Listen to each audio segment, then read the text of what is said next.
제가 그래도 이화영의 변호인이기 때문에 이화영 변호를 좀 해야 될 것 같은데요. 제 판단에는 이화영이 플리바게닝에 응한 거는 사실인 걸로 보입니다. 사실로 보이는데 이게 그러면 야 이화영 너 어떻게 정치적 동지였던 이재명을 배신하고 이재명 뒤에 등에 칼을 꽂았냐 이렇게 보기 어려운 부분이 말씀 박성용 검사실에 딸린 보통 이제 검사실의 구조들이 여러 가지가 있는데 그 방이 큰 검사들 같은 경우는 가운데 검사실이 있고 양옆에 별도의 방들이 따로 있습니다. 따로 있고 박상용 검사실은 별도의 방이 아예 독립된 방이라서 복도에 출구가 따로 있는 그런 방이 있다라는 거예요. 창고라고 써져 있는 방인데 검사실에 가면 항상 그 창고에 쌍방울측 관계자들이 그 안에 모여 있었답니다. 창고가 진짜 창고인가요? 아니면 회의실 같은? 회의실 같은 거죠. 그러니까 명패는 창고인데 명패는 창고 이렇게 써 있는데 문 열고 들어가면 이렇게 테이블이 있고 의자가 그렇습니다. 있어서 서로 대화할 수 있는 공간, 거기에 사무실 공간. 거기에 항상 쌍방울측 관계자들이 다 들어가 있었고 이거는 이화영 전 부지사의 진술인 거죠. 있었고 심지어 쌍방울 측에서 기소됐다가 사건이 끝난 직원들이 거기에 음식물을 나르기도 했답니다. 음식물 날라와서 김성태는 그 안에서 자기 먹고 싶은 거 다 먹고 이번에 그 노트에는 나오진 않은 건데 그 구치소에 수감돼 있는 피고인에게 음식물 제공하고 하여튼 제공하지 하면 안 되는 것들을 제공을 해서 구치소 교도관과 검사 간의 언쟁도까지도 있었다고 해요. 교도관과 검사, 그러니까 교도관들은 이런 거 제공하면 안 됩니다. 구치소에서 허락된 음식만 먹을 수 있습니다. 그런데 사제 음식을 여기서 드시면 어떡합니까? 이거 안 됩니다. 라고 얘기를 했을 것이고 그 뭐 제공된 음식물 중에 좀 도가 지나친 음식물들도 있었나 봐요. 뭐가 있었는데 그런 겁니까? 주류를 제공했답니다. 에? 주류를 제공했답니다. 주류를 제공해서 거기서 검찰청 가서 술을 마신 거예요. 그래서 이제 그 보다 못해서 교도관이 검사한테 항의하는 뭐 그런 일도 있었다고 하고요. 교도관이 잠깐만요. 검사가 피의자들에게 주류 제공을 했다고요? 그렇습니다. 그래서 그러니까 쌍방울 직원들이 사오긴 했지만 그거 뭐 검사 돈으로 사진 않았겠죠 설마? 쌍방울 측 직원들이 사오긴 했지만 검사가 허락했기 때문에 그 창고라는 이름이 붙여진 이런 테이블이 있는 사무실에서 술을 곁들인 음식을 먹을 수가 있었고 주류가 제공되니까 교도관들은 이렇게 하면 안 된다라고 제지를 했고 그 제지하는 과정에서 검찰 측과 교도관 측이 갈등이 있었다. 그런 경우도 있었고 그러니까 그 정도로 검찰 내에서 김성태는 특별 대우를 받았고 또 하나는 이화영 부지사 눈앞에서 쌍방울 관계자들의 진술이 바뀌어가는 모습들이 보이는 거잖아요.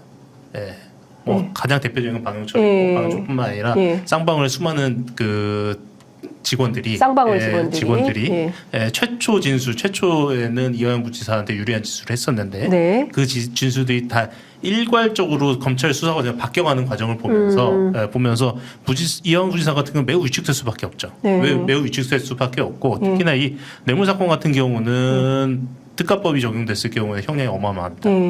이런 부분도 있을 때 이화영 부지사가 받았을 압박은 뭐 상상을 초월했을 것으로 보입니다. 관련해서 그러한 초호화 대우를 받고 그들이 말하고 행동하는 대로 진술들이 전부 다 바뀌어가는 것 그리고 그 바뀌어가는 진술들이 본인에게 불리한 진술로 바뀌어가고 심지어 김성태는 법정에 나와서 간을 보듯이 이만큼만 얘기하고 이런 내용들 보면서 어마어마한 압박을 받았을 것으로 보이고요.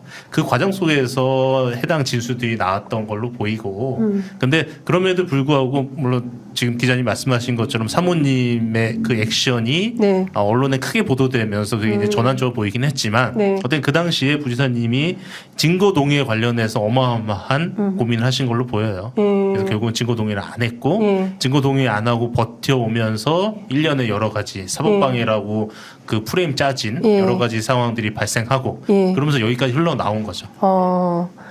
야 이게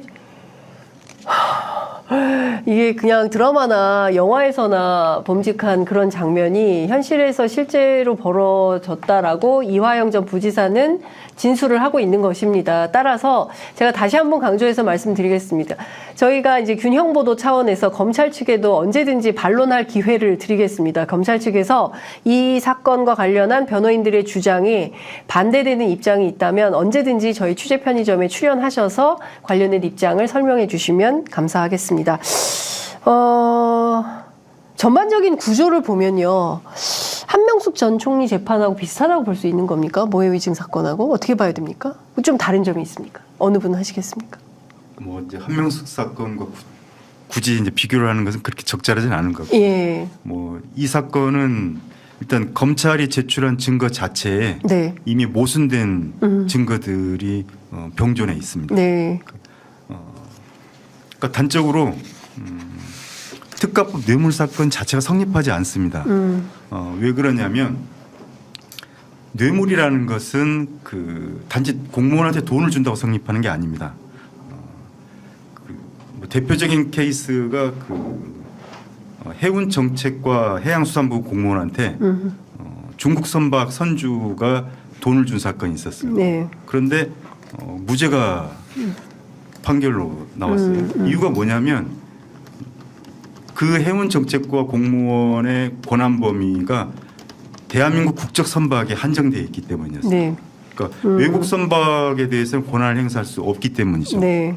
경기도 부지사는 대북 사업에 대해서 민간 기업한테 어떤 혜택을 줄 권한이 없었습니다. 그러니까 경기도는 경기도에 사업을 했던 거죠. 네. 그러니까 경기도만의 대북 사업을 했던 거고 쌍방울은 쌍방울이 사업을 했던 거고 단지 5월 12일에 한 번 같이 그러니까 1월 17일에 네. 2019년 1월 17일에 중국 선양에 한 번 같이 갔던 적이 있었습니다. 네. 그리고 같이 갔다가 저녁을 한번 먹은 적이 있었는데 저녁 먹을 때 찍힌 그 사진 한 장. 사진 한 장. 네. 이것으로 모든 스토리가 시작되는 것입니다. 그렇지만 적어도 일반인이 아닌 네. 법률 전문가인 검사라면 네. 당시 경기도 부지사가 민간 기업에게 대북 사업에 관한 우선 사업 기회의 권한을 부여할 네. 어떤 권한이 없다라는 걸 알고 있음에도 불구하고 네. 사건을 여기까지 밀고 온 거죠. 결국은 목적이 이재명에게 있는 것입니다. 이재명 대표도 엄청 억울할 것 같아요.